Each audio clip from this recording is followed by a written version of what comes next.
Hey guys, Kurt here from Property Revolution. And if you have a storm door on the exterior of your home, sometimes it can get kind of frustrating. When you first had it installed, you know, it would shut really nice and you could just let go of it and it would swing shut and click just fine. But over time, sometimes storm doors start to function a little less optimally, if you will. So I've just got a quick tip for you today on how to adjust your storm door. So if your storm door, when it's opened and you let go, it should definitely just swing and click shut nicely.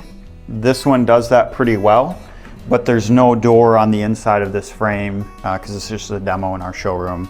There's no door on the inside of this frame with a seal. So sometimes when there's a door sealed inside of it, the air creates like an airlock and it makes it so that the door just kind of sits right here.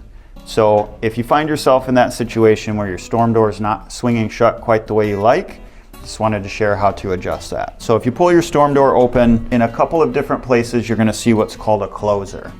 And so this is what the closer looks like on this door. It looks like a cylinder. A lot of times there'll be one in the middle or one way down at the very bottom and one at the top. So if you look at the closer, there's actually a screw right on the very end of it. It's typically a Phillips head screw. Sometimes there'll be an arrow. This one actually has a sticker detailing how to adjust the storm door, but say that sticker came off and you want to know how to do this. If you take a regular Phillips screwdriver and stick the tip of the screwdriver in there, you can just turn that screw clockwise and that typically will make it close slower, and then typically counterclockwise is going to make the door close a little quicker.